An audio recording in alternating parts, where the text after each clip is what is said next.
ladies and gentlemen, I just took out a $2,000 line of credit to buy some REITs. Now, I'm not a financial advisor. I'm not here to tell you why you should be doing this. I'm just going to share with you why I'm doing this and why I think the risk reward is worth it. So, ladies, gentlemen, I look so forward to breaking this down for you. So let's just hop right into this.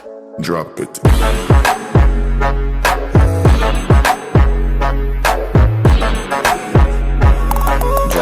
Welcome back, my passive income investors. I like this something Dave Ramsey would 100% not agree with. I'm going to break down the ones and zeros. We're going to analyze the risk reward and also take a look at kind of the Canadian real estate market along with the circumstances that make me think this is worth doing. And if you enjoy this transparency, consider slapping a like, ladies and gentlemen. But getting right into this, taking a look, I pulled $2,000 off my $10,000 line of credit I have with Scotiabank. Keep in mind, I do have another credit line that's worth about $20,000. And honestly, I would never considering leveraging more than 5% of my total net worth. And where it sits right now, we're only at about 1.5%. Now, the interest that I have to service on this debt is a floating interest rate. This isn't like a margin account. So essentially, the interest rate can go up, it can go down, and literally change month over month. And right now, it currently sits at about 4.9%. Now, I took that $2,000 and we threw it into REI.un, 137 shares at $14.49 a share, ladies and gentlemen, or just below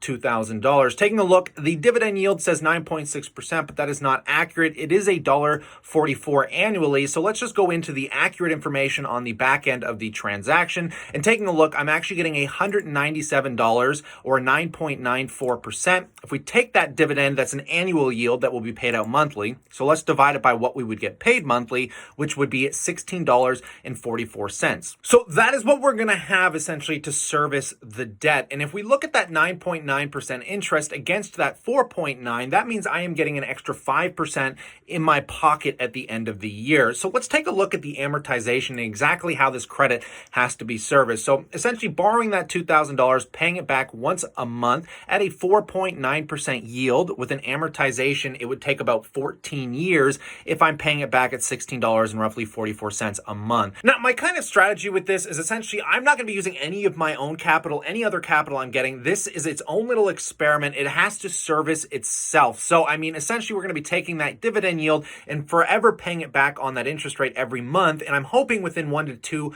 maybe even 3 years, that this stock is going to have somewhere between a 30 and a 60% rebound, in which I will actualize the credit, pull out the shares to pay back the rest of the debt, and I would keep what is ever left over. Now, to talk about the risk reward, we kind of have to understand my circumstances here, guys. Now, like I said, I would never ever consider doing something like this except in the circumstances we currently see, as many people would call this gambling. And I 100% agree with you. This is some absurd risk that I'm kind of taking on. But in the perspective of my overall portfolio and understanding the conditions we're sitting in, it starts to make sense. First of all, let me start by saying that we have all been sitting here for me especially over the last 5 years, learning about crashes, learning how to take advantage of crashes. And now that we're finally in one, I honestly think I would hate myself more if I didn't take every possible opportunity to take advantage of this than have to wake up 2 or 3 years from now and watch the market recover and me kind of telling myself, well, damn, I knew what I should have done and I didn't do it. Now, if this turns the other way,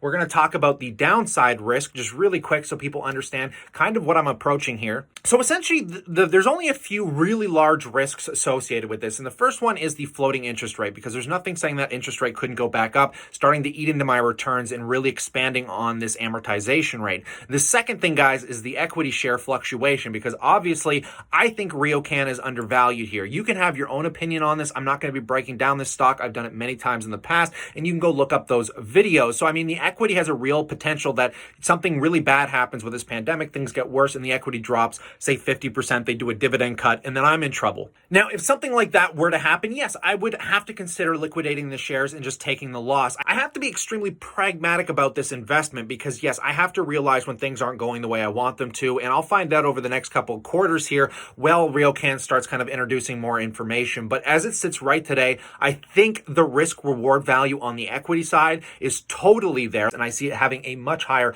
upside from here than a downside considering the assets they hold. But again, keep in mind, like I said, if the interest eventually becomes unserviceable or the company doesn't look like it's going to have a bright future in the next 2-3 years, years, I'm obviously going to have to liquidate the position and take a loss. Now, let's talk about the upside potential on the other realm. Now, obviously, if the interest rate goes down, that would be the best case scenario. The longer that interest rate drops, the more money I'm going to end up making over time, repurchasing these shares back. One of the biggest benefits about this, as that income comes in, the dividends from REIT.un, and I use it to service the debt, I'm actually buying back more REIT.un shares because, like I said, I'm getting 5% extra in my pocket that is 100% servicing it. So essentially, for every dividend I get, I'm actually paying back and giving myself a few shares. And then presuming the economy kicks back in and I kind of see that potential 30 to 60% upside, I mean, not only am I going to be owning a bunch more shares, I'll be able to liquidate it, pay back the debt, and that would be like the best case scenario. As I would have been able to say, look, I knew how to capitalize on this crash. I found a really good company, made a really good investment, and everything went la-di-da and worked out. But in the near term here, guys,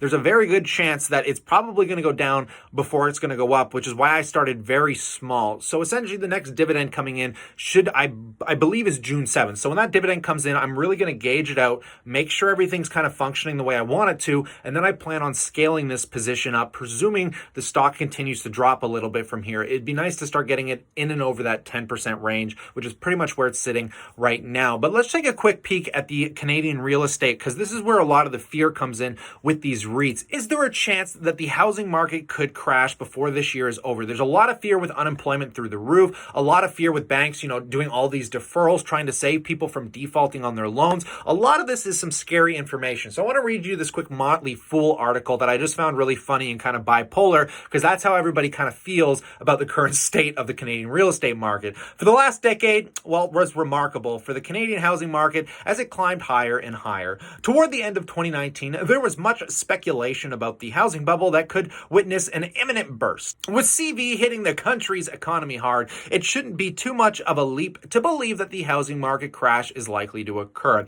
And I 100% agree with that. The data on the ground, however, presents a fairly confusing picture for real estate investors worried about a crash right now. The Real Estate Board of the Greater Vancouver reported that the real estate prices in the city increased by 2.5% in value during April 2020. At the same time, the boards reported exhibiting a decline in sales. The price remains the same. Toronto has a similar report. The housing market in Toronto is slowing down in the terms of sales, but the property value remains the same. Some could argue these factors indicate that a housing market crash might not occur. The question is, will the housing market stay afloat, or is this just the ominous silence before it gets bad? So economists weigh in. We got prominent economists weigh in on the situation regarding the future of Canada's housing market. Since the CV pandemic triggered lockdowns, Catherine Judge and Benjamin Tai from the Canadian Imperial Bank of Commerce said that there would likely be a downward pressure on the prices due to the deteriorating fundamentals. Moody's analysts is predicting a 30% decline in real estate value this year. However, Rishi, if I'm saying that, I'm just going to say Rishi there, from the Toronto Dominion Bank is predicting an 8% hike in property prices in Toronto. Even the experts are not on the same page about the housing market price prediction. One thing experts agree on is the slowdown in sales volume during this year. There is, however, no consensus about whether the reduced sales will impact property prices, regardless of how the situation pans out. Now, I'm just going to read you one more segment of this, and I'll give you my kind of opinions here, but it says REITs with exposure to both commercial and residential properties can be in plenty of trouble due to the situation like this. REIT.un Real Estate Investment Trust, for instance, is a REIT that can worry its shareholders. REIT.un portfolio consists of both residential and commercial real estate. Both of these real estate sectors are suffering right now. Retail stores are under pressure due to the business closing down to practice social distancing. Residential spaces are suffering due to the inability of tenants to make good on their rents. REIT.un released its quarterly earnings press release on May 7th. It discussed the effects of the pandemic. Although it was fairly vague about the referring to the situation, REIT.un did provide that it suspended its same property NOI. It means the company does not anticipate that it will achieve previous performance objectives. It is hardly surprising, given how challenging the economic environment is right now. The company did, however, manage to grow its funds from operations in the first quarter of fiscal 2020. As of writing, REIT.un is trading at $14.71 per share and is down by almost 44% from its share price at the start of the year. At the current price, it is paying shareholders a substantial 9.71% dividend yield. While it remains to be seen how the delinquencies will affect the company, the short-term future of REIT.un is bright. And look, you really only believe one of two things. You either believe we're going to come out on the other side of this with things coming back to a somewhat normality over the next 2 years, or you think things are really going to hit the fan and people really aren't going to be going to theaters. You don't think they're going to be going to malls. I mean, you think everyone's going to default on their loans and something like a REIT could lose 50% of its income. I don't believe that's an outcome. It is a possible outcome. You obviously have to keep in mind the best and the worst situations. I always kind of talk from the idea of a pilot because I used to do a lot of flying, and you always kind of prepare for the worst case scenario. And the worst case scenario, guys, is REIT drops 50%, the interest rate goes up. I have to liquidate the position at a loss and pay it back. The thing is, though, is I already have enough money in my account to literally pay it back without selling the position. I would never take on too much assumed risk here, guys. My portfolio is worth $140,000, $150,000. I live at home with my parents and I have no other debt, no car debt, no student loans, no nothing. So, I mean, I don't even have kids. So what am I having to worry about if this drops massively? It literally goes one of two ways, guys. Over the next couple of years, I either make a healthy profit off this and I get to say, look, I did everything I possibly could within my means to fully take advantage of this crash. Or, the other thing goes the other way. I end up taking a maybe a $4,000 loss if I continue to scale this, or maybe even a little bit more than that. And yeah, again, I always have capital to back it up. So yeah, it would be annoying. It would hurt. I'd still get to keep the shares, but I'd be knowing that, hey, at least I tried. Now, this is an extremely controversial topic for many people in the community, and this is something I would have never considered doing except for in circumstances exactly like this. And I believe I'm doing it in the appropriate risk management. Now, again, people like Dave Ramsey would 100% disagree, but maybe he's going to have the right to say I told you so. But I'd love to know what you guys think in that comment section below. As always, stay cool, stay awesome, and I look forward to catching up with you tomorrow.